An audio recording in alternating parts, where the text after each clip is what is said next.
जग को रचाने वाले, करूं वंदना मैं तेरी। जग को रचाने वाले, करूं वंदना मैं तेरी।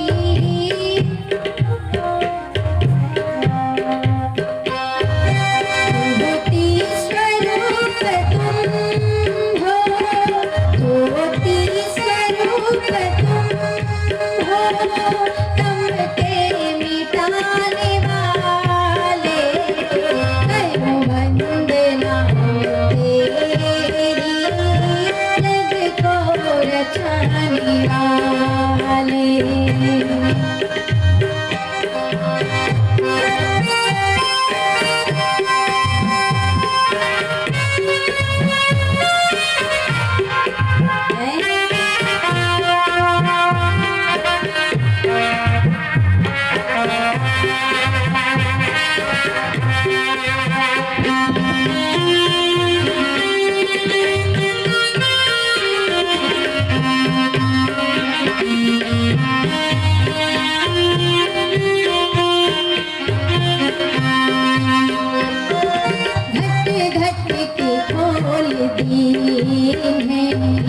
गुरु ज्ञान हमको दे,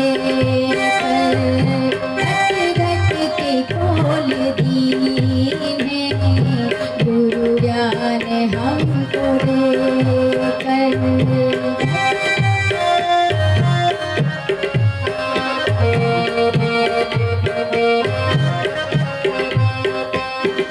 कर, ध्यान हम तुम्हारा, करी ध्यान हम तुम्हारा। दुख से छुड़ाने वाले, करूं वंदना तुम्हारी। जग को रचाने वाले, करूं वंदना तेरी। जग को रचाने वाले।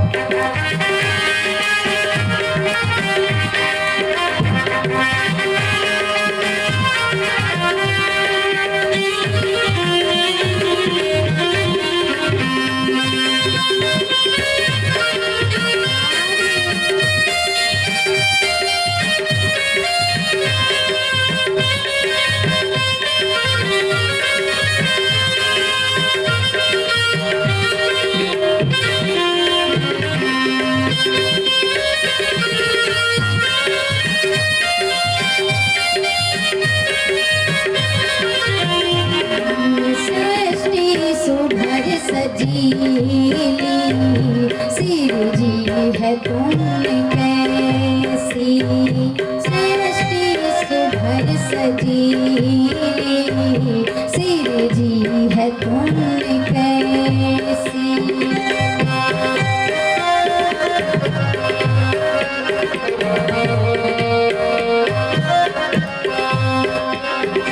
सृष्टि सुभर सजीली सिर जी है तुम कैसी। सारे पदार्थ जग में, सारे पदार्थ जग में, मन को लुभाने वाले, करूं वंदना तुम्हारी। तन के बहाने वाले, करूं वंदना तेरी। जग को रचाने वाले।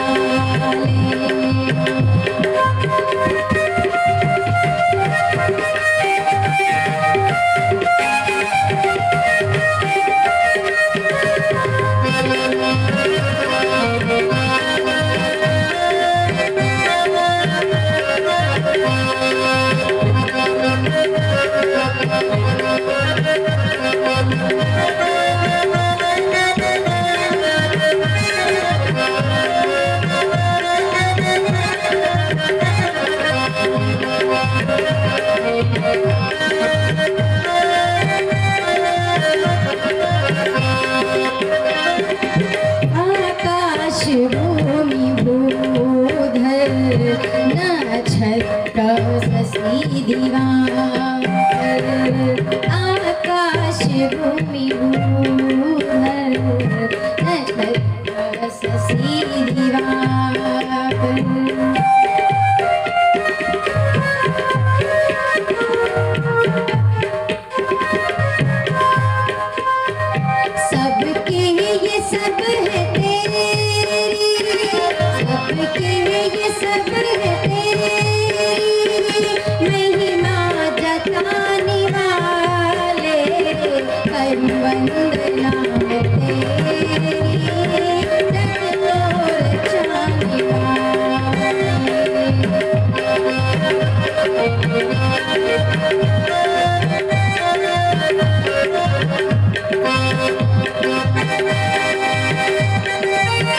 करूं वंदना मैं तेरी सृष्टि सजाने वाली, ज्योति स्वरूप तुम हो तुमको हटाने वाले।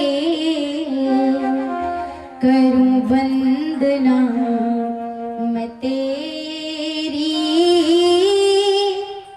सृष्टि रचने वाली।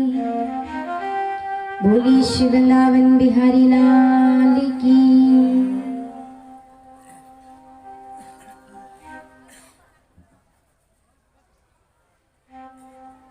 बहुत ही सुंदर आप सभी आज कथा श्रवण करने के लिए आप सभी बड़े ही आनंद और शांति पूर्वक बैठे हुए हैं और मेरी आवाज जहां तक भी पहुंच रही हो, आप सभी अपने अपने घरों के कार्यों से निवृत्त होकर जल्द से जल्द इस कथा प्रांगण में आने की कृपा करें, क्योंकि प्यारे ये भगवत चर्चा भगवान की परम पावनी मंगलमयी ये कथा श्रवण करने का सौभाग्य बड़ी ही मुश्किल से मिलता है। आप बताइए, क्या इस ग्राम में यहाँ पर क्या इतने ही लोग रहते हैं? नहीं ना, और भी लोग रहते, पर सिर्फ इतने आप लोग बैठे हो। आप स्वयं विचार करो कि आप सभी के कितने सुंदर पुण्य होंगे। तब आप सभी ये कथा श्रवण करने के लिए यहाँ पर आए हुए हो, बैठे हुए हो। जिसके पुण्यों का उदय होता है ना, तभी उसको भगवत चर्चा सत्संग में जाने का सौभाग्य प्राप्त होता है। ऐसे ही सबको नहीं मिल जाता। बिनु सत्संग विवेक न होई, राम कृपा बिनु सुलभ न सोई। बिना सत्संग के विवेक की प्राप्ति नहीं हो सकती, और सत्संग भी बिना भगवत कृपा के, जब तक हमारे श्री राम जी की कृपा नहीं होगी तब तक सत्संग में आने का सौभाग्य भी नहीं मिल सकता। जैसे कि कहा था कि विद्यालयों में, किताबों में सिर्फ शिक्षा मिल सकती है, सिर्फ डिग्री मिल सकती है, और उसको कैसे उपयोग करना है, उसका कैसे प्रयोग करना है, उसको कहाँ लगाना है, उसके लिए उसके संस्कार और विवेक ज्ञान की प्राप्ति सिर्फ सत्संग में ही मिल सकती है। गुरुजनों के, संत जनों के सानिध्य में बैठने से मिल सकता है। बड़े बुजुर्गों के पास बैठो, उनसे अच्छी अच्छी बातें सीखो। आज का जो हमारी आज की जो पीढ़ी है ना, आज बड़े बुजुर्गों के पास लोग बैठना नहीं चाहते हैं। कहते हैं ना, अरे कौन बैठे इनके पास, वही अपनी पुरानी गाथा सुनाएंगे। वो ऐसे ही बुजुर्ग नहीं हो गए हैं, जो कुछ भी वो बताएंगे ना तो अपने जीवन के अनुभव की बात बताएंगे, जो आपके जीवन में बहुत कुछ सीख दे जाएगी। वो बात कभी न कभी जीवन में आपके काम आएगी वो बात। आज विद्यालयों में शिक्षा दी जा रही है, पढ़ाई पढ़ाई जा रही है, परंतु संस्कारों से विहीन दी गई शिक्षा किसी अर्थ की नहीं, किसी काम की नहीं है। विद्यालयों में पढ़ने जाते हो, विद्यालयों में आपको हर एक चीज का रिसर्च बताया जाएगा, हर चीज को बनाने की कला बताई जाएगी, पर संस्कार तो नहीं दिए जाते ना। संस्कार तो हमें अपने गुरुजन, अपने संत जन, अपने बड़े बुजुर्गों के पास, माता पिता के पास बैठने से ही पाओगे ना। और जब तक संस्कार जीवन में नहीं होंगे, आचार जीवन में नहीं होंगे, सद्विचार जीवन में नहीं होंगे, तो आपका जीवन नरक तुल्य है। यदि आपने बड़ों का सम्मान करना नहीं सीखा, आदर सत्कार करना नहीं सीखा, तो फिर क्या है जीवन में? जैसे पशु है उसी प्रकार आपका जीवन है। आज जितने भी बड़े बड़े आतंकवादी हुए हैं या होते हैं, कितने बड़े बड़े डिप्लोमा लेते हैं, डिग्री लेते हैं, लेकिन उस ज्ञान को कहां पर लगाया जाए, कहां उसका सदुपयोग किया जाए, वो बुद्धि में नहीं होता है, उनको नहीं मालूम है। फिर उसका गलत उपयोग करते हैं और आतंकवादी बन जाते हैं। इसलिए प्यारे, हम ये नहीं कहते हैं कि पढ़ाई ना करो, पढ़ो, लेकिन किताबों में शिक्षा मिलेगी। किताबों से आपको संस्कार नहीं मिलेंगे। संस्कार के लिए तो सत्संग में जाओ, बड़े बुजुर्गों के पास बैठो, गुरुजन संत जनों के सानिध्य में जाओ। और आपने कल बड़ी सुंदर सुंदर सी कथाएं सुनी, और कल आपने जो कथा सुनी कि मनु और शत्रुपा जी के प्रथम 5 संतानें हुई, आकुति, देवहूति और प्रसूति 3 पुत्रियां, प्रियव्रत और उत्तानपाद 2 पुत्र। उत्तानपाद जी को राजा बनाया जाता है। राजा बनाया जाता है, उनके 2 पत्नियां हैं, एक का नाम है सुनीति और एक का नाम है सुरुचि। ध्यान से सुनना, इसमें आपको बहुत सुंदर सी बातें सीखने को मिलेंगी। कहते हैं सुनीति में बहुत सारे सद्गुण थे, वो सद्गुणों की खान थी, लेकिन एक कमी थी। कौन सी? उनका जो सौंदर्य था ना, या यूं कहें कि जैसे ऊपरी सौंदर्य, ऊपरी सुंदरता, वो थोड़ा सा कम थी। सद्गुण तो बहुत है, लेकिन सौंदर्य की कमी है। और जो सुरुचि है, उनके अंदर गुण तो नहीं है, लेकिन सौंदर्य भरपूर है, सुंदरता बहुत है। राजा को सुनीति इतनी प्रिय नहीं है जितनी कि सुरुचि प्रिय है, क्योंकि आजकल दुनिया क्या है, क्या करती है, जिसके अंदर कोई प्रेम से बोलता होगा, आपकी बहुत सेवा करता होगा, आपके माता पिता की सेवा करता होगा, है ना। जो बहू होती है, बहू ले लो, तो जो इतने आपके माता पिता की सेवा करती होगी, सास ससुर की सेवा करेगी, पूरे घर को संभालेगी, पर वो थोड़ी सी काली है, थोड़ा सा सौंदर्य नहीं है, इतनी सुंदर नहीं है, सांवली है। वो कितना भी कर ले, कुछ भी कर ले, लेकिन लोग उसको इतना महत्व नहीं देते। और एक थोड़ा सा रंग साफ है, सुंदर है, अब वो चाहे रोज लड़ाई करे, चाहे वो संस्कार में सम्मान दे चाहे ना दे, आपके सामने अदब करे या ना करे, लेकिन वो बड़ी अच्छी होती है। 4 लोग जब मेहमान आते हैं, सबसे पहले उसको बुलाया जाता है कि ये मेरी बहू है। उसी प्रकार से आज सुनीति जो है ना, उनके अंदर सौंदर्य की थोड़ी सी कमी है, पर सद्गुणों की खान है, और सुरुचि सुंदरता की खान है, परंतु उसके अंदर सद्गुण नाम की कोई चीज नहीं है। आज वो उत्तानपाद जो राजा है ना, वो सुरुचि के अधीन हो गए, सुरुचि के अधीन है, यूं कहे कि उसकी सुंदरता के गुलाम है। और ऐसा गुलाम हुए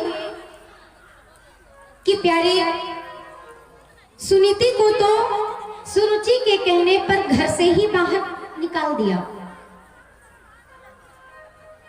सुरुचि ने कहा कि या तो इस घर में मैं रहूंगी या तो ये रहेगी। राजा को सुरुचि से ज्यादा स्नेह था, लगाव था, उन्होंने सुनीति को घर से निकाल दिया, त्याग कर दिया। सुनीति बिचारी महल से बाहर एक छोटी सी कुटिया में रहती है, छोटी सी कुटिया में रहने लगी। सुनीति के भी एक पुत्र है जिनका नाम है ध्रुव, और सुरुचि के भी एक पुत्र है जिसका नाम है उत्तम। एक दिन ध्रुव जो है ना, ध्रुव जी अपने मित्रों के साथ में खेल रहे थे। किसी मित्र ने कहा कि ये बताओ ध्रुव, तुम्हारे पिताजी कहाँ हैं? क्या तुम जानते हो अपने पिताजी को? ध्रुव कहता है मैं तो नहीं जानता। अच्छा, आज ध्रुव वहां से दौड़ते दौड़ते अपनी माँ के पास चले आए। कहते माँ, ये बताओ हमारे पिताजी कहाँ रहते हैं? हमने आज तक पिताजी को देखा ही नहीं, क्योंकि ध्रुव 5 वर्ष का हो गया है, धीरे धीरे बड़ा हो रहा है। कोई ना कोई पूछ ही बैठता है कि आपके पिताजी कौन है, कहाँ है? अब ध्रुव से पूछा कि आपके पिताजी कहाँ हैं, कौन है, क्या नाम है। ध्रुव अपनी माँ के पास जाता है, दौड़कर पूछता है, माँ ये बताओ ना हमारे पिताजी कहाँ रहते हैं, क्या नाम है। आज माँ सोचने लगी मैं अपने बेटी को क्या कहूं, बताना तो पड़ेगा। सुनीति माँ कहती है, लाला वो जो राजमहल तो देखता है ना बड़ा सा, हाँ वहां के जो राजा हैं वही तेरे पिताजी हैं। अच्छा, आज ध्रुव जाते हैं दौड़कर राजमहल में और देखते क्या है कि आज पिताजी उत्तम को गोद में लेकर के सोने के सिंहासन पर एक गद्दी पर बैठे हुए हैं। वहीं पर उनकी विमाता सुरुचि देवी खड़ी हुई है, बड़ी श्रृंगार किए सजी धजी खड़ी है। ध्रुव दौड़ कर जाता है, कहता है, पिताजी मैं भी तो आपका बेटा हूं ना, मुझे भी आपकी गोदी में बैठना है, मैं आपके पास आया हूं। जैसे ही ध्रुव ने ये बात कही और पिता के मन में आया भी, राजा के मन में आया भी कि आखिर जैसे मेरा उत्तम बेटा है उसी तरह से मेरा ध्रुव भी तो बेटा है, इसमें भेदभाव बैरभाव करने की क्या जरूरत है। जैसे मैं उत्तम को अपनी गोद में लेकर बैठा हूं ऐसे ही मैं ध्रुव को भी ले लूंगा तो इसका मन रह जाएगा। क्योंकि कहते हैं कि जो छोटे बच्चे होते हैं ना, छोटे बच्चों के अंदर सदैव कृष्ण का दर्शन करना चाहिए, क्योंकि छोटे बच्चों में कोई विकार नहीं होते। छोटे बच्चे तो भगवान का स्वरूप होते हैं, उनका अनादर करना, उनको धुतकारना मतलब कि भगवान की अवहेलना करना, उनका अपमान करना। परंतु वहां पे जो उनकी विमाता सुरुचि देवी खड़ी है ना, वो पैर रखती हैं और कहती है तू यहां से चला जा, तू दासी का पुत्र है, तेरी माँ रानी नहीं है, वो मेरी दासी है। और जैसे ही ध्रुव के कानों में ये बात गई कि मेरी माँ को ये दासी कह रही है, जैसे ही दासी नाम सुना ध्रुव के हृदय में बड़ी ठेस लगी है, ध्रुव रोने लगे। आज विमाता सुरुचि ने क्या किया, उनका हाथ पकड़ा और कहती है तू चला जा यहां से, जा यहां से, अपनी मां के पास जा। हाथ पकड़कर महल से बाहर कर दिया।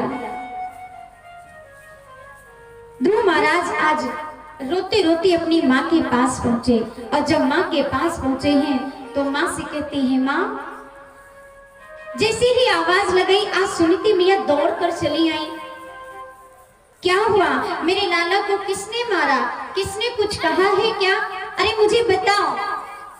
माँ का हृदय भर आया, अरे लाला तू मुझे बता तो सही किसने मारा है, मैं तेरे पिताजी से कहूंगी, वो राजा है, उसे सजा जरूर देंगे, वो उसे दंड जरूर देंगे, तू बता तो सही।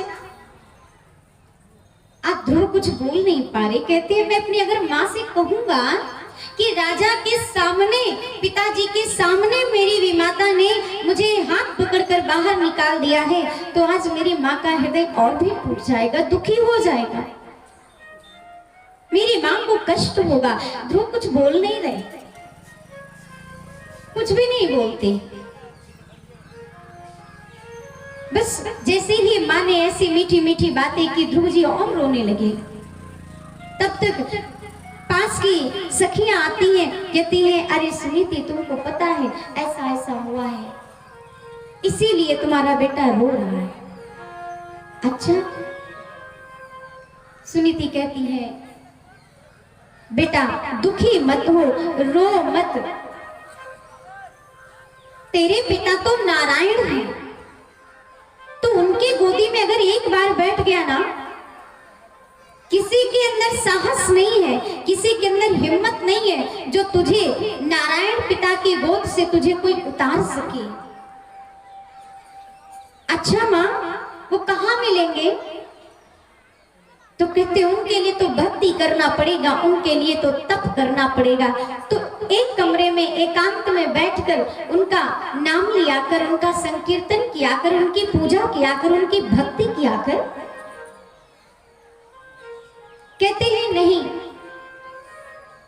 मुझे भगवान की गोद में बैठना है, अपने नारायण पिता के पास जाना है। कहते तब तो जंगल में जाके तपस्या करनी पड़ेगी। सुनीति कहती है देखो बेटा, तेरी विमाता को ना बहुत घमंड हो गया है, उसको बहुत घमंड हो गया है। वो रुआब में आकर के तुझसे ऐसी बात की है, ऐसा बोला है। बेटा उसकी बात को बुरा मत मान, उससे बैर भाव ना रख, क्योंकि उसको समझ नहीं है, वो घमंड में बोल रही है। पर बेटा तू ऐसा किसी के लिए अपने मन में बैर भावना ना रखना। और जैसे ही आज ध्रुव को समझा रही है, तब ध्रुव कहते हैं मां कि देखो हमको मां ने इस प्रकार से अपमान किया। कहती है कि तुम मेरी दासी का पुत्र है, वो रानी नहीं है, वो मेरी दासी है। अस कही बाह पकड़ी ध्रुव केरी, अब मंदिर बाहर दीन खदेरी। कहती मां, छोटी मां ने ऐसा कहा कि मैं आप प्राणी का पुत्र नहीं, मैं दासी का पुत्र हूं। ऐसा कहकर मेरी बाह पकड़कर मुझे घर से बाहर निकाल दिया। जबकि सुनीति विचार करती है कि मेरे लाला को तो अभी अच्छे संस्कार देना है, इसे अच्छा बनाना है। जबकि तो विमाता को कहना चाहिए था, अरे बेटा तुझे तो घर में रहना चाहिए, और तुझे तो ये तो खेलने की उम्र है, पढ़ने की उम्र है। पर नहीं, उसने तो अपमान किया है। सुनीति मैया कहती है बेटा मैं तो तुझे आशीर्वाद देती हूँ, हमेशा देती हूँ, पर तू जंगल जाने की जिद करता है ना, तो ठीक है वन में जाना तपस्या करने, पर पहले तू अपनी विमाता सुरुचि मैया के पास जा और उनसे आशीर्वाद ले। आज ध्रुव महाराज जाते हैं और सुरुचि मैया के पास जाकर के कहती हैं मैया मैं वन को जा रहा हूं तपस्या करने। तो कहती है जा। सुनीति मैया कहती है कि देखो यही होता है, अगर कह देती कि लाला तू वन में क्या करने जाएगा, अभी तो तू यहाँ पर खेल, अरे यही घर में रह, अभी तो तेरी खेलने की उम्र है, खाने की उम्र है, पढ़ने की उम्र है, तो वन में तपस्या करने क्यों जाएगा, अपनी माँ के साथ रह, मेरे साथ रह। लेकिन सुरुचि मैया ने कुछ नहीं, और तो कहती है जा। आशीर्वाद लेकर आए हैं और आज मैया समझाती है, कहती है ज्ञान गरीबी गुण धर्म, ज्ञान गरीबी गुण धर्म, नरम वचन निर्मोश, तुलसी कबहु न छाड़िए, सत्यशील संतोष। कबीरा नौका काठ की खड़ी वीरानी धार, केवट सो परिचय नहीं, अरे कैसे उतरे पार। कहते हैं कि इस संसार से, इस भव सागर से हर जीव पार होना चाहता है। जाना तो हर कोई चाहता है, परंतु उसका पता भी तो होना जरूरी है ना।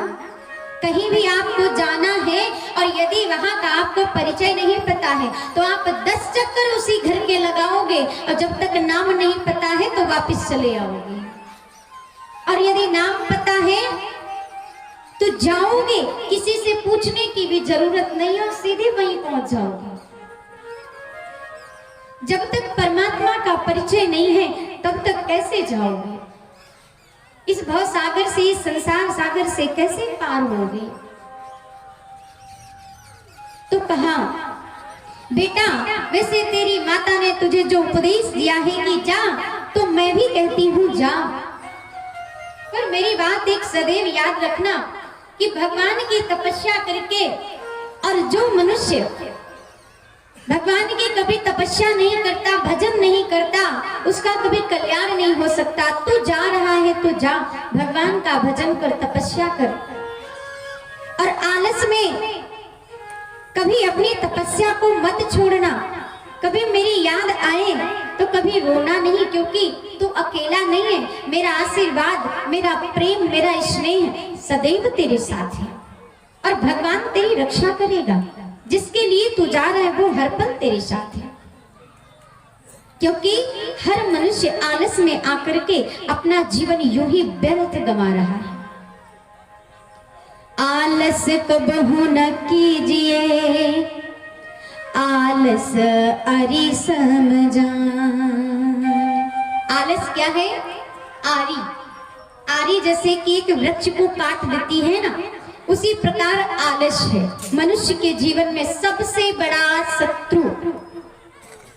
भक्ति में सबसे बड़ा यदि कोई कारण है तो वो है आलस, जो आपके भक्ति में बाधा डालता है, विघ्न डालता है। कहते हैं सुबह 4 बजे के बाद यदि कोई सोता है तो समझ लो वो दुर्योधन है। क्यों? सुबह 4 बजे के बाद में बिस्तर पे नहीं होना चाहिए, नहीं सोना चाहिए, क्योंकि 4 बजे के बाद भगवान स्वयं आते हैं आप सबको आशीर्वाद देने, वरदान देने। और यदि तब आप सोते हो तो जीवन के जितने पुण्य होते हैं ना, धीरे धीरे धीरे धीरे करके वो सब नष्ट हो जाते हैं। तभी तो कहा है कि जो सोवत है सो खोवत है, जो जागत है सो पावत है। लोग कहते हैं कि जब भगवान भाग्य बांट रहा था तब क्या तुम सो रहे थे? भगवान वास्तव में सुबह 4 बजे भाग्य बांटने आता है। हम सबके पास भगवान सुबह 4 बजे आता है। हम सब माया की निद्रा रूपी छतरी के नीचे सो रहे होते हैं। भगवान आता है, वरदान दे रहा होता है, भाग्य बांट रहा होता है। जो जगे होते हैं, भगवान का भजन कर रहे होते हैं, उनको मिल जाता है, और जो सो रहे होते हैं उनके पास से वो लौट जाता है। इसलिए आलस कबहू न कीजिए, आलस अरि समझान। आलस से विद्या घटे, बल बुद्धि की हो हानि।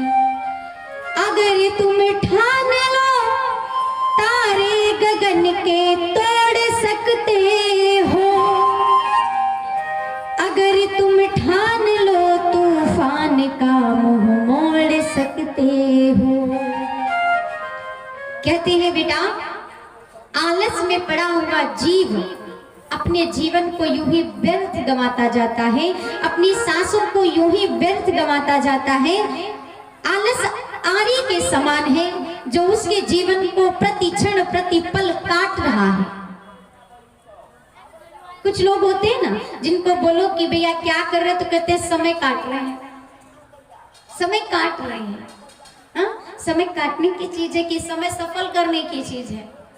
कहा यदि समय को तुम बर्बाद करोगे तो एक दिन समय तुम्हें बर्बाद कर देगा।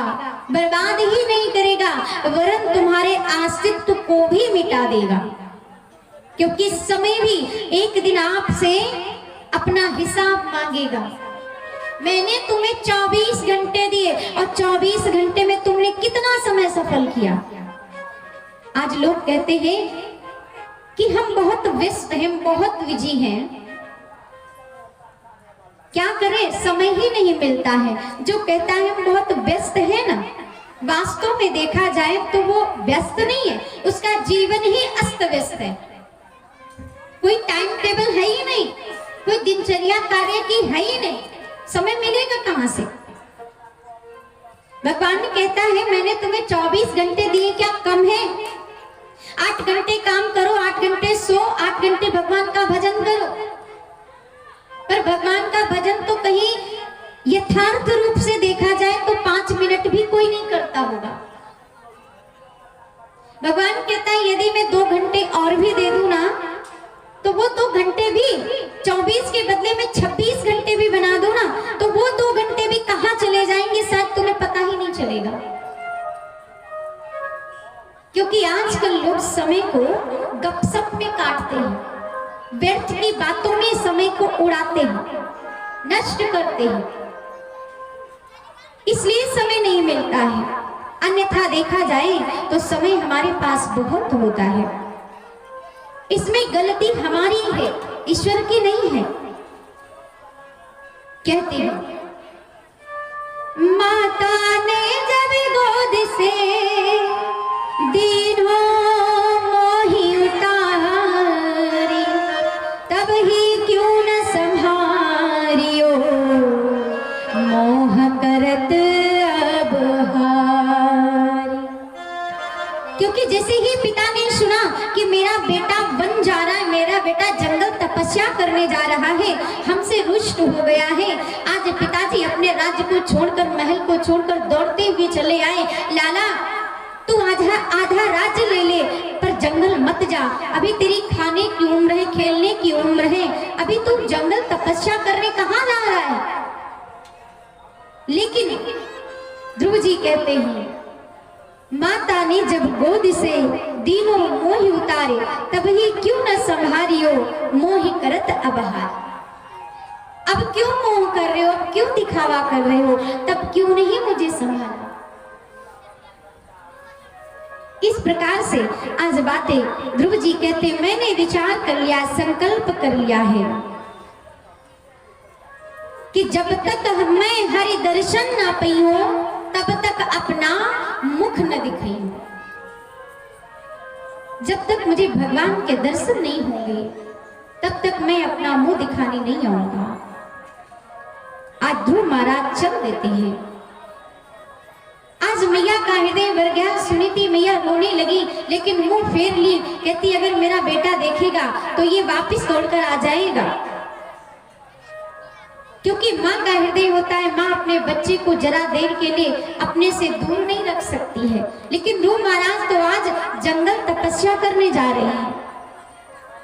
सुनीति मैया कठोर हृदय से विदाई देती है, ध्रुव महाराज चल देते हैं, भगवान से प्रार्थना करती हैं प्रभु मेरा लाला जंगल जा रहा है, इसकी रक्षा करना। आज भगवान की प्रेरणा से श्री नारद जी उसी रास्ते में आए हैं, क्योंकि भगवान ने कहा आप जाओ और इस बालक की परीक्षा लो। देखो ये आ तो रहा है मेरे लिए तपस्या करने, पर क्या वास्तव में इसके अंदर क्या वो दृढ़ संकल्प है। आप जाओ। नारद जी आए, कहते हैं बेटा आप कहाँ जा रहे हो। ध्रुव जी कहते हैं मैं भगवान से मिलने जा रहा हूं। भगवान से मिलने? भगवान तो आपको ऐसे नहीं मिल सकते, और हाँ भगवान इस शरीर से नहीं मिल सकते। भगवान को मिलने के लिए शरीर को छोड़ना पड़ता है।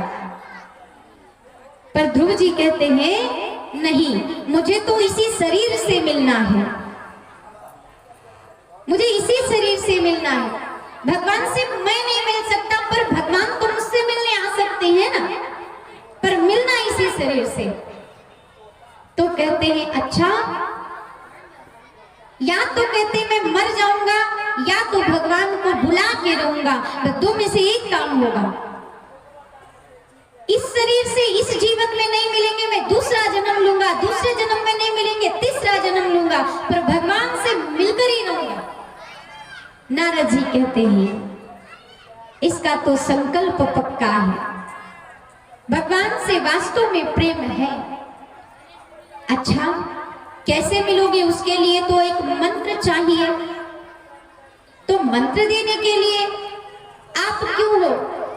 कहते आप जैसे संत मुझे मिल गए तो अब और क्या चाहिए?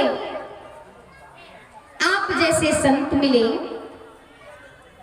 अच्छा,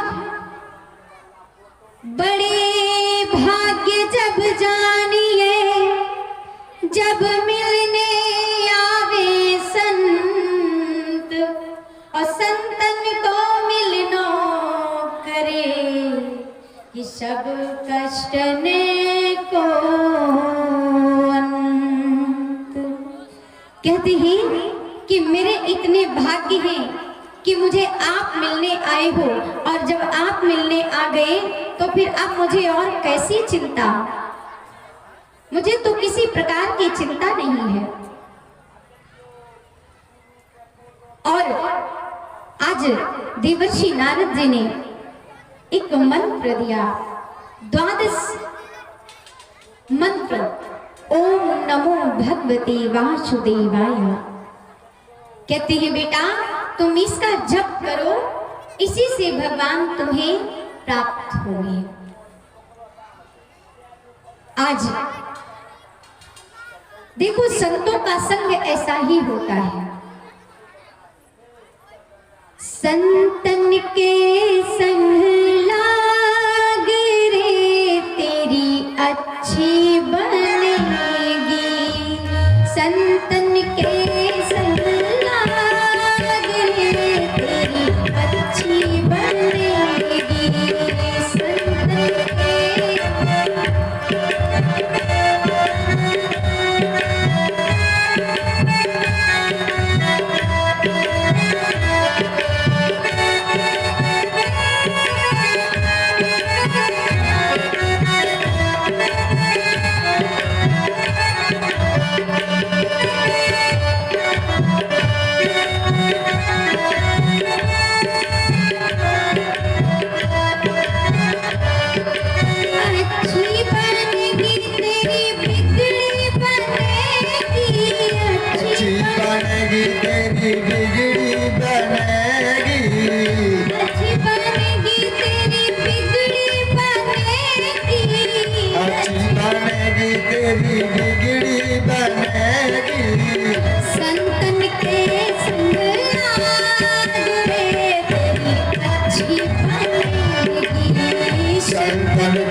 हंस ही जाने, हंसन की गति हंस ही जाने, हंसन की गति हंस ही जाने।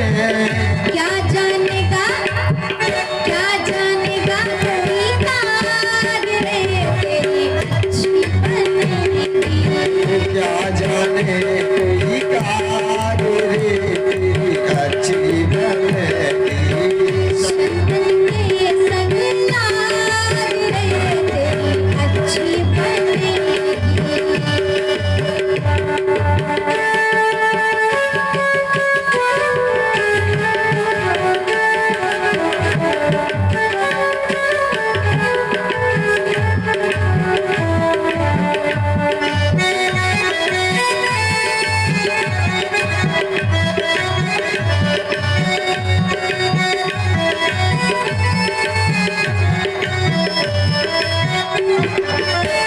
संतन के संग नेक कमाई, संतन के संग नेक कमाई, संतन के संग नेक कमाई, संतन के संग नेक कमाई।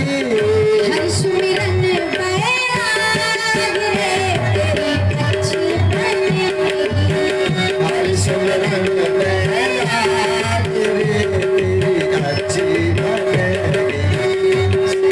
तेरे संग लाग रे तेरी अच्छी बनेगी। संतन के संग लाग रे तेरी अच्छी बनेगी।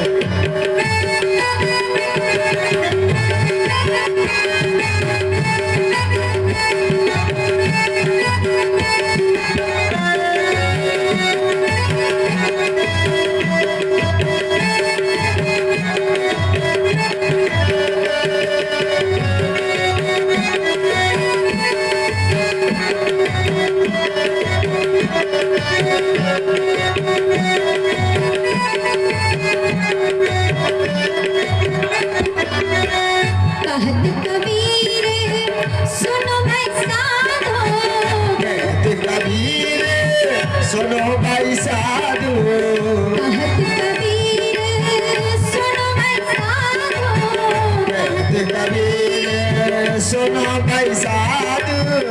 रामचरण अनुराग रे तेरी अच्छी बनेगी, रामचरण अनुराग रे तेरी अच्छी बनेगी, संतन के संग लाग रे तेरी अच्छी बनेगी, संतन के संग लाग रे तेरी अच्छी बनेगी। तेरी अच्छी बनेगी। संतन के संग लाग रे तेरी अच्छी बनेगी, संतन के संग लाग रे तेरी अच्छी बनेगी। संतों की संगति हमें कल्याण प्रदान करने वाली होती है। ध्रुव महाराज जी को द्वादश अक्षर का मंत्र दिया है और आज ध्रुव महाराज ओम नमो भगवते वासुदेवाय मंत्र का जाप करने लगे और जाप करते करते उन्होंने पहले तो भोजन त्यागा, फिर फल फूल खाने लगे, उसका भी त्याग कर दिया, फिर पत्ते खाने लगे, उसका भी त्याग कर दिया, केवल जल पीकर रहने लगे, उसका भी परित्याग कर दिया। सिर्फ अब वायु सांस के बदौलत खड़े हुए हैं और एक अंगूठे के बल पर खड़े होकर तप करने लगे। आज सारी धरा डगमगाने लगी, देवता घबरा गए, कहते हैं आखिर ये कौन है जो ऐसी तपस्या कर रहा है। देवराज इंद्र ने देखा छोटा सा बालक 5 वर्ष की महज आयु है और इतनी छोटी सी उम्र में ये ऐसी घनघोर तपस्या कर रहा है। डर गए कहीं ये मेरा इंद्रासन न मांग ले। देवराज इंद्र आज सभी देवताओं को भेजते हैं, जाओ इसकी तपस्या भंग करो। तरह तरह के मायावी रूप बना बना कर उस बच्चे की, ध्रुव महाराज की तपस्या को भंग करने का साहस किया है, प्रयास किया है, परंतु हर प्रयास विफल हो गया। ध्रुव महाराज जी की तपस्या अटल है, कोई नहीं डिगा सकता। सब देवता घबरा करके ब्रह्मदेव के पास गए। ब्रह्मदेव आज भगवान श्री हरि नारायण के पास गए, कहते हैं भगवान देखिए छोटा सा बच्चा आपकी तपस्या कर रहा है, आपके दर्शन के लिए। प्रभु आप जाओ ना, उसे दर्शन दो। भगवान बोले कि मैं दर्शन देने नहीं जाऊंगा, वरन मैं तो उसके दर्शन स्वयं करने जाऊंगा, क्योंकि ऐसी तपस्या इस छोटी से आयु में अद्भुत है। मैं जाऊंगा उसके दर्शन करने के लिए।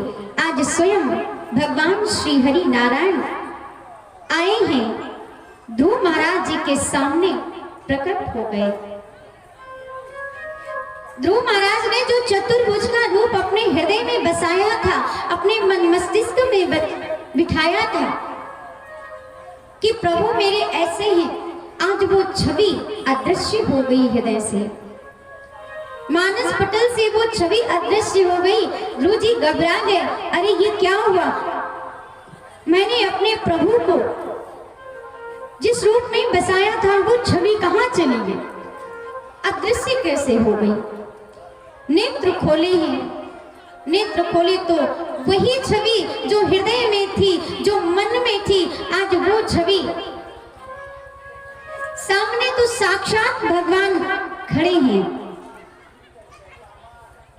आज ध्रुव महाराज वंदन करते हैं, प्रणाम करते हैं, पर बोले क्या क्या कहे, क्योंकि कुछ पढ़ा तो लिखा है नहीं। जो भगवान की स्तुति करे, क्या करें, कुछ समझ में नहीं आया। भगवान ने मस्तक पे हाथ रखा, पुत्र ध्रुव तुमने बहुत तपस्या की है मेरी, जिसके लिए तुमने तपस्या की है ना, वो पद मैं तुम्हें देता हूं, परंतु अभी नहीं, आप पहले जाओ। आप संसार में आए हो तो संसार की हर एक चीज का उपभोग भी तो करना है। आप राज्य संभालो, इतने वर्षों तक आप राज्य करोगे, उसके बाद आप उस पद को प्राप्त हो जाओगे। आज ध्रुव महाराज की गाथा भगवान श्री हरि के साथ गाई जाती है। सोचो, एक वो माता थी कि अपने 5 वर्ष की महज आयु के बच्चे को वन भेज दिया तपस्या करने के लिए। 5 वर्ष की आयु में ध्रुव महाराज ने भगवान को प्राप्त किया, उस पद को प्राप्त किया है। भगवान ने ध्रुव लोक दे दिया, ध्रुव पद दे दिया। आज हमारी माताएं बहनें तो सत्संग में बच्चों को लाने से डरती है, कहती पता नहीं मेरे बच्चे के मन में कोई ऐसी बात ना बैठ जाए जिससे कि वो कहीं सन्यासी बन जाए, सब कुछ छोड़ छाड़ के चला जाए। अरे वो छोड़ छाड़ के नहीं जाएगा, सन्यासी नहीं बन जाएगा, लेकिन उसे कोई ना कोई ऐसी बात लग सकती है हृदय में जिससे कि उसके अंदर की जो बुराइयां होंगी वो जरूर नष्ट हो जाएंगी, उन्हें वो अवश्य छोड़ देगा।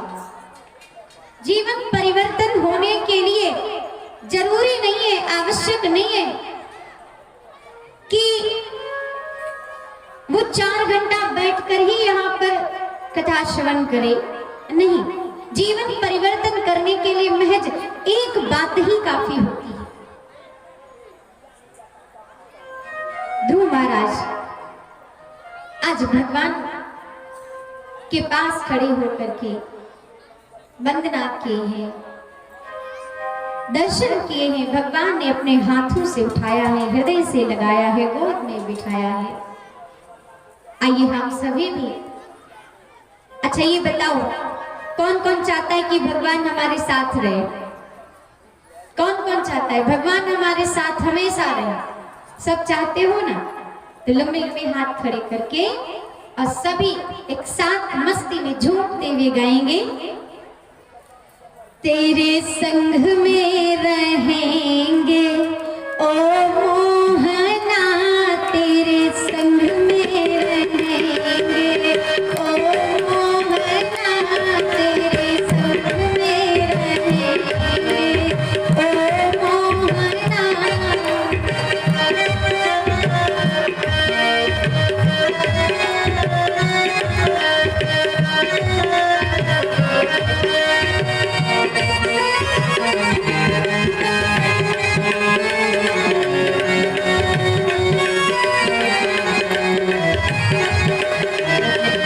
तेरे संग में रहेंगे ओ मोहना, तेरे संग में रहेंगे ओ मोहना तेरे संग में रहेंगे।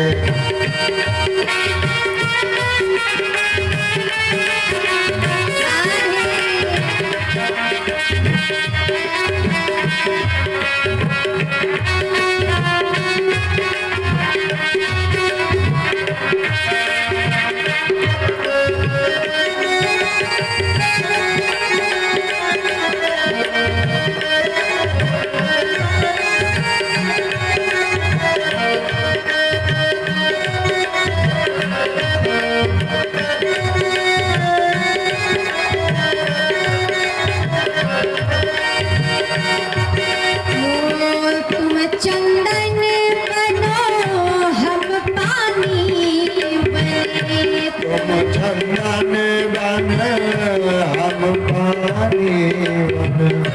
तुम चंदन बनो हम पानी बने, तुम चंदन बन हम पानी बन। तुम चंदन बनो हम पानी बने, तुम चंदन बन हम पानी बन। मस्तक पर मिलेंगे ओ मोहना, मस्तक पर मिलेंगे ओ मोहना, तेरे संग में रहेंगे ओ मोहना तेरे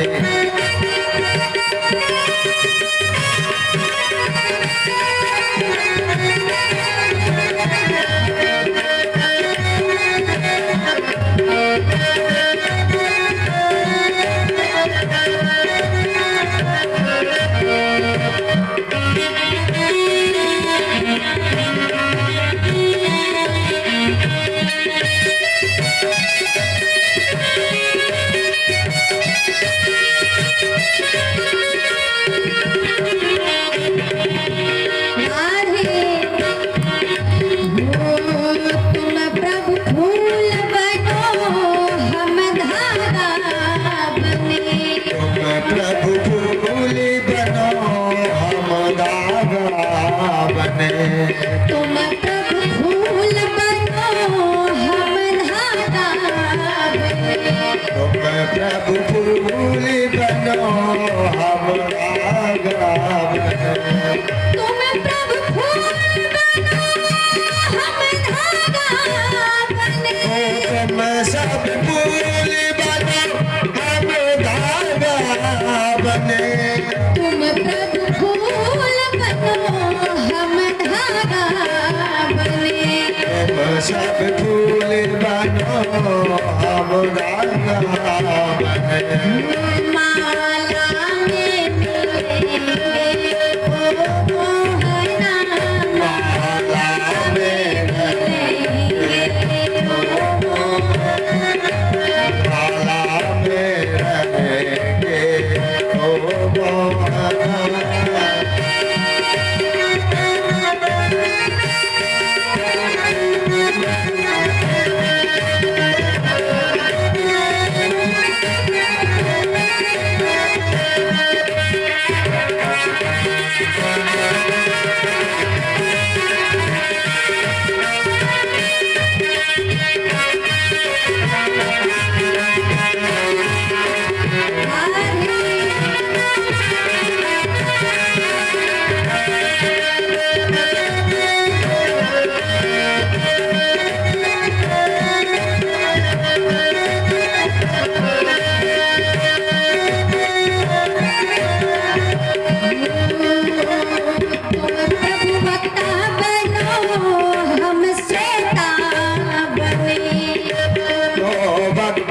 बनो हम श्रोता बने। तुम वक्ता बनो हम श्रोता बने। तुम वक्ता बनो हम श्रोता बने। तुम प्रभु वक्ता बनो हम श्रोता बने। प्रभु वक्ता बनो हम श्रोता बने। भागवत में मिलेंगे ओ मोहना, भागवत में मिलेंगे ओ मोहना, तेरे संग में रहेंगे ओ मोहना, तेरे संग में रहेंगे ओ मोहना, तेरे संग में रहेंगे ओ मोहना, तेरे संग में रहेंगे ओ मोहना, तेरे संग में रहेंगे तेरे संग में रहेंगे ओ मोहना। तुम वक्ता बनो हम श्रोता बने। फिर कहाँ मिलेंगे? भागवत में मिलेंगे, क्योंकि अन्य कहीं मिलने का वही नहीं है। भगवान कहता है ना कि मैं कहाँ पर विराजमान होता हूँ, जहाँ पर हमारी कथा हो रही होती है, मैं उस कथा में अवश्य आता हूँ, क्योंकि है सत्य जहाँ भगवान वही, है प्रेम जहाँ भगवान वही, हो जाता दया पात्र जब जब मिलते हैं दया निधान वही। भागवत में मिलेंगे ओ मोहना, तेरे संग में रहेंगे ओ मोहना। इस प्रकार से भगवान ध्रुव जी महाराज को दर्शन देते हैं और उसके बाद प्यारे बहुत ही सुंदर सुंदर दिव्य दिव्य भगवान की कथाएं आती हैं। जड़ भरत जी की कथा, जड़ भरत जी ने ऋषभदेव जी की कथा, जड़ भरत जी की कथा, क्योंकि जड़ भरत जी कौन थे? जड़ भरत जी कहते हैं अंतमति सुगति। जड़ भरत जी सब कुछ राज्य पाट त्याग करके जंगल गए भगवान का भजन करने के लिए। जंगल में गए, वहां पर उनका मोह एक मृग बालक में हो गया। अंत समय आया, क्योंकि वो मृग बालक उनको छोड़कर अपनी मंडली के साथ जंगल से चला गया। भरत जी को मृग में मोह हो गया। अंत में उनको मृग याद रहा, इसलिए उनका पुनर्जन्म मृग का ही मिला। पर उनको इतना याद था कि पूर्व जन्म में मैंने ऐसा कार्य किया, इसलिए मुझे मृग का जन्म मिला है। फिर मृग के भी शरीर को छोड़कर उनको पुनः मानव का शरीर मिला। संयोगवश उनका पुनः नाम भरत ही पड़ा। उनके घर में जब तक माता पिता थे तब तक तो सब कुछ अच्छा था। फिर माता पिता भगवान को प्रिय हो गए। भरत जी के भैया भाभी सभी थे। एक बार भाभियों ने कहा कि मैं इन्हें यूं ही मुफ्त में नहीं खिला सकती, क्योंकि कुछ कमा धमा के लाता नहीं, और यूं ही कमा धमा के जब तक लाता नहीं, मैं ऐसे ही रोटी नहीं खिला पाऊंगी। एक काम करो, इन्हें जो घर गांव के बाहर जो खेत हैं, उनकी रखवाली के लिए भेज दो। भरत जी को बाहर खेत की रखवाली के लिए भेज दिया जाता है। भरत जी वहां जाते हैं। 2-4 दिन तो भोजन जाता है, उसके बाद में भोजन देना बंद कर दिया। भरत जी वहीं खेत में रहते हैं, राम राम करते हैं। एक बार कुछ पास में एक महाकाली का मंदिर था। भीलों ने कुछ एक वचन दिया था मां को कि मां, यदि मुझे एक पुत्र की प्राप्ति हो गई तो मैं नर बलि दूंगा। उनको जब पुत्र की प्राप्ति हुई तो वो भील लोग एक मनुष्य को ढूंढ रहे हैं कि जिसकी बलि दी जा सके। ढूंढते ढूंढते भरत जी मिल गए। भरत जी को पकड़ कर ले जाएगा। कहते हैं आपको महोत्सव में चलना है। भरत जी गए, उनको मिठाई दी गई, स्नान कराया गया, श्रृंगार किया गया, नए वस्त्र पहनाए गए। भरत जी बहुत दिनों से भूखे थे बेचारे, भोजन कर रहे हैं, मीठा खा रहे हैं। भी लोग सोचते शायद इसे ये नहीं पता है कि मृत्यु क्या होती है, बलि क्या होती है। भरत जी मन में सोच रहे हैं मुझे सब पता है, परंतु मरना तो इस शरीर को है ना, और जो अमर है उसे क्या मारोगे? आत्मा तो अजर अमर अविनाशी है, उसे तो मारा नहीं जा सकता ना। कहते हैं कि मां तो जानती है ना, मां मेरी रक्षा स्वयं करेगी। जैसे ही समय आया, उन भीलों ने भरत जी को पकड़कर महाकाली के सामने ले गए। और जैसे ही मां काली के सामने ले गए हैं, आंखों पे पट्टी बांधी है, सर झुकाया है, तलवार हाथ में है, जैसे ही गर्दन पे मारने वाले हैं। कहते हैं माँ का एक वात्सल्य ममता ऐसी होती है, माँ अपने बच्चे को चाहे जितना मारे पर उससे ज्यादा फिर स्नेह भी करती है, प्रेम भी करती है, क्योंकि वो माँ अपने बच्चे को मार भी सकती है और फिर प्रेम भी करती है। माँ मारेगी वो अलग बात है, लेकिन माँ के सामने यदि कोई और आकर के बच्चे को मारे तो माँ से बर्दाश्त नहीं होता है। आज माँ के सामने जैसे ही भरत जी को ले जाया गया मारने के लिए कि माँ से रहा नहीं गया, आज माँ स्वयं प्रकट हो गई और हाथ से तलवार छीनकर आज उन्हीं का अंत कर दिया।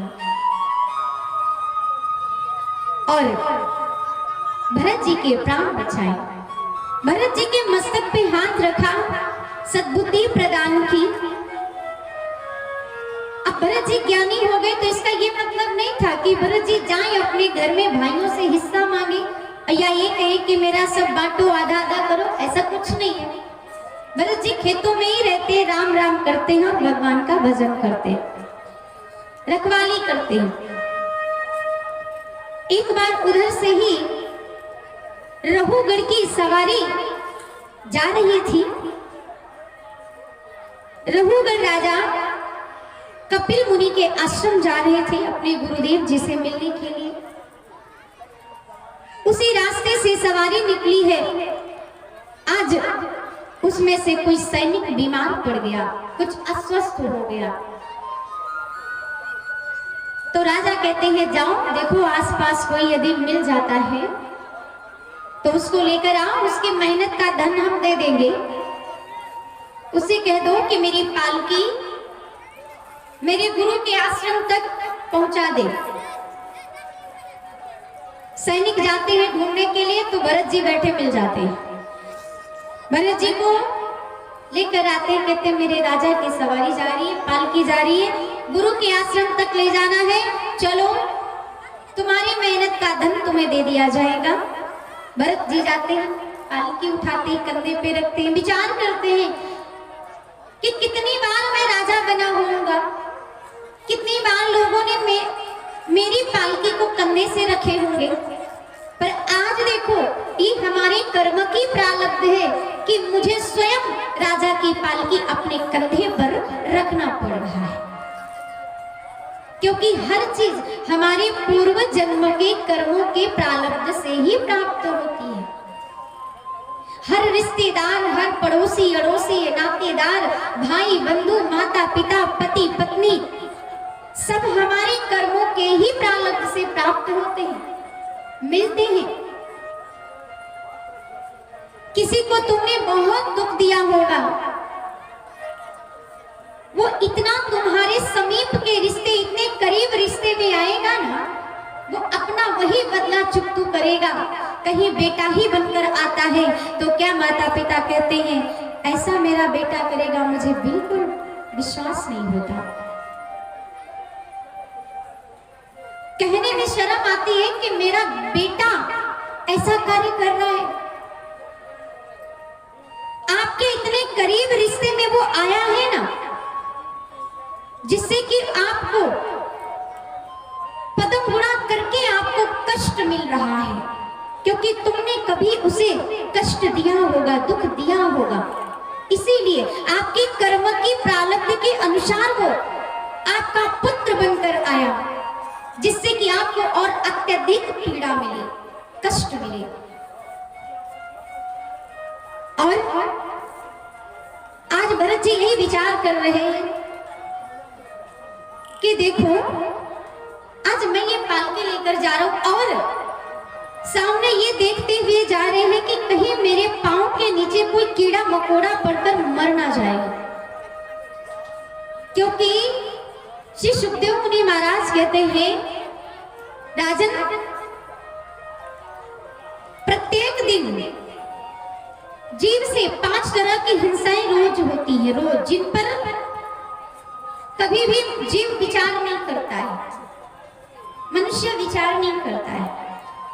पहली हिंसा, जब आप भोजन बनाते हो,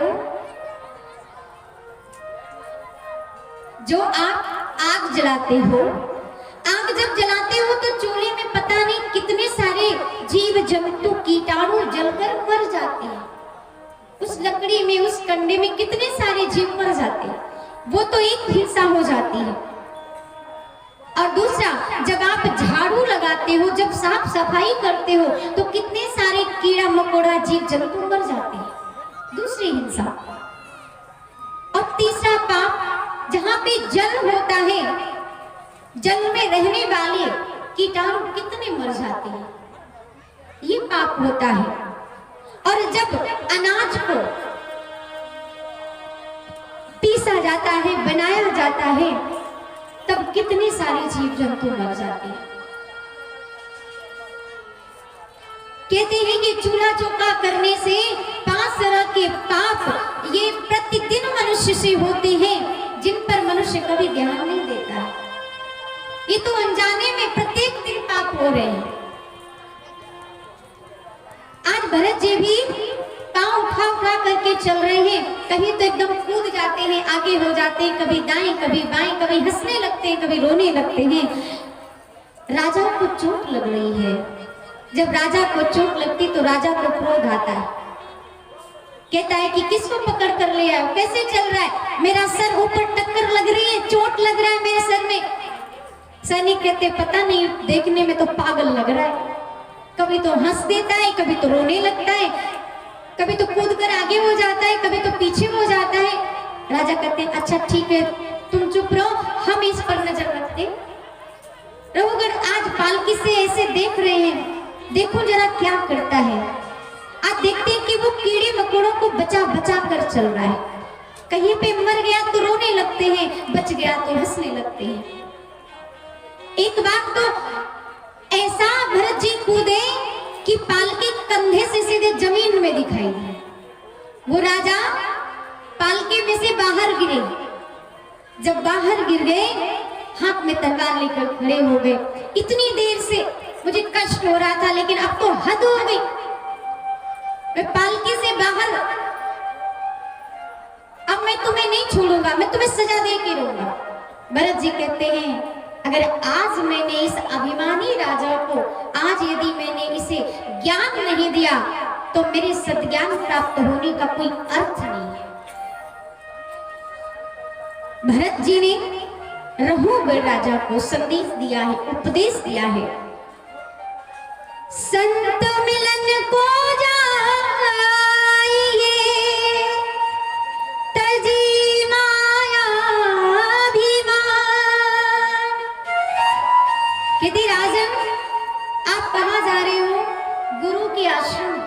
गुरु के पास और दिखावा, इतनी सेना लेकर, इतने सैनिक लेकर पालकी में बैठकर इस तरीके से गुरु के पास जाया जाता है। अरे गुरु के पास तो विनम्रता पूर्वक दीनहीन बनकर जाया जाता है। गुरु के पास कभी दिखावा करने के लिए नहीं जाना चाहिए। और आप इस प्रकार से जा रहे हो। अरे गुरु के पास जाया जाता है आशीर्वाद लेने के लिए, वरदान लेने के लिए, और आप ये राजसी ठाट दिखाने जा रहे हो। अगर गुरु को क्रोध आ गया तो आशीर्वाद के बदले कहीं श्राप दे देंगे। तो गुरु के पास ये अभिमान, ये यश, ये सौंदर्य, ये ऐश्वर्य दिखाने के लिए नहीं जाना चाहिए। गुरु के पास तो नंगे पांव जाना चाहिए। विद्या ददाति विनयम, कहते गुरु के पास जाओगे